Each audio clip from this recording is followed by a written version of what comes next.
মঙ্গলদৈ চহৰৰ সমীপত বেদখল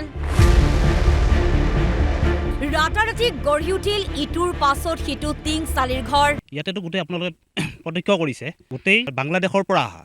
অবৈধ বাংলাদেশীয়ে ঘুচপিটি আহি গোটেই ঘৰ বনাই আছে কেনেকৈ কৰিছে সেইটো আমি নাজানো কিন্তু এতিয়াও আমি এশ নিশ্চিত যে এয়া হিন্দু মানুহৰ মাটি কিন্তু এতিয়া চৰকাৰে এটা ব্যৱস্থা ল'ব লাগে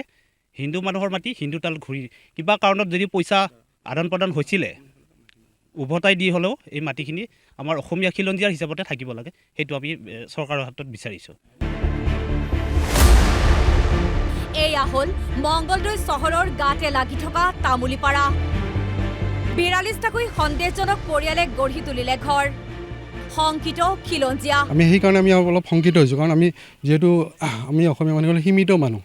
আমাৰ আৰু এইটো নেচাৰ নাই যে আমি কাৰোবাক অত্যাচাৰ কৰিম কিবা কৰিম কিন্তু যিবিলাক মানুহ আহে বাহিৰৰ পৰা তেওঁলোকৰ এটা অত্যাচাৰী স্বভাৱৰ এটা ধৰ্ম আছে আৰু যাৰ কাৰণে আমি শংকিত হৈ পৰিছোঁ আৰু শংকিত হোৱাৰ কাৰণে আমি ইয়াত দেখিছোঁ যে আমাৰ যে শ্মশান এখন আছে শ্মশানখনৰ ভিতৰতো খুটি মাৰিছে এতিয়া লাহেকৈ শ্মশানৰ পাৰতো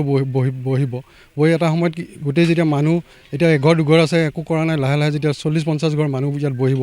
বহাৰ ফলত কি হ'ব আমি লাহে লাহে আমাৰ মানে এটা ভীতিৰ সঁচা লাহে লাহে আমি ইয়াৰ পৰা হয়তো আঁতৰি যাব লগাত বাধ্য হ'ব পাৰে হিন্দু বসতি থকা তামুলীপাৰাৰ কিছু মাটি কিনি লৈছিল একাংশ লোকে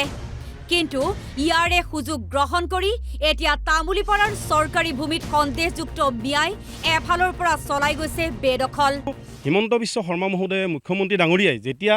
এটা অৰ্ডাৰ উলিয়াই দিছিলে এটা নটিফিকেশ্যন উলিয়াইছিলে যে সনাতনী ধৰ্মৰ মানুহৰ পৰা অন্য লোকৰ তাত মাটি বাৰী বিক্ৰীৰ হস্তান্তৰটো হ'ব নোৱাৰে কিন্তু তাৰ পিছত এইবোৰ হৈছে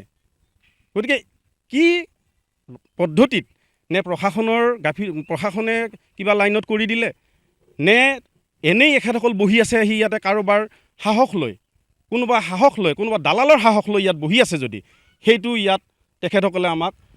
ইয়াৰ পৰা এটা ব্যৱস্থা কৰক তেখেতসকলে এটা আমাৰ ইয়াতে আহি পেলাই মানে কি পৰ্যায়ত এখেতসকল বহিছে তাৰ এটা ব্যৱস্থা কৰি আমাক এটা বস্তুখিনি ইয়াত নিয়াৰিকৈ চাই আৰু এখেতসকলে যদি ইয়াত মাটি বাৰী নিজৰ নামত কৰি ল'ব পৰা নাই গতিকে তেখেতসকল কাৰ অনুমতিত এই ম্যাদী পট্টাৰ মাটিত এনেধৰণে বহিছে তেখেতসকলক ইয়াৰ পৰা বিদায় দিয়াৰ ব্যৱস্থা কৰিব ফটোত দেখাই চবেৰ নামৰ দালালটোৱে এনেদৰে সন্দেহজনক লোকক চৰকাৰী ভূমি বিক্ৰী কৰাৰ গুৰুত্বৰ অভিযোগ উঠিছে নিশাৰ ভিতৰত হোৱা এই বেদখলৰ খবৰ সদৰি হোৱাৰ পাছতেই তামুলীপাৰালৈ হিন্দুত্ববাদী দল সংগঠনৰ লগতে আহিছে প্ৰশাসনৰ লোক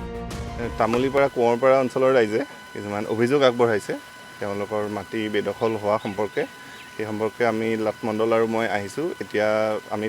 সেই সম্পৰ্কে সৰজমিন তদন্ত অলপ কৰিছোঁ আৰু লগতে যিসমূহ তেওঁলোকৰ লগত নথিপত্ৰ আছে সেয়া আমি অফিচত গৈ এতিয়া আমি কাৰ্যালয়ৰ ফালৰ পৰা সেইখিনি গোটেইখিনি তদন্ত কৰিম আৰু অতি সোনকালে এই যি অভিযোগ আছে অভিযোগ নিষ্পত্তি কৰিবলৈ চেষ্টা কৰিম ৰাজ্যজুৰি বেদখলকাৰীৰ বিৰুদ্ধে উচ্ছেদ চলি থকাৰ সময়তেই মঙ্গলদৈ চহৰৰ মঙ্গলদৈ নৈৰ তামুলীপাৰাত সন্দেহজনক লোকে গৃহ নিৰ্মাণক লৈ সৃষ্টি হৈছে গভীৰ ৰহস্য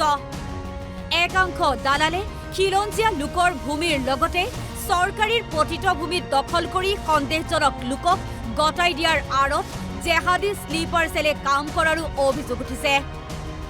মঙ্গলদৈৰ পৰা গৌতম চহৰীয়াৰ ৰিপৰ্ট NB নিউজ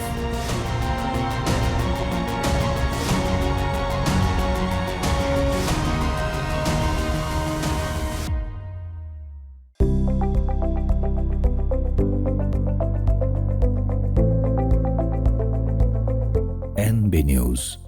সহজ সৰল ভাষাত নৱভাৰতৰ কথা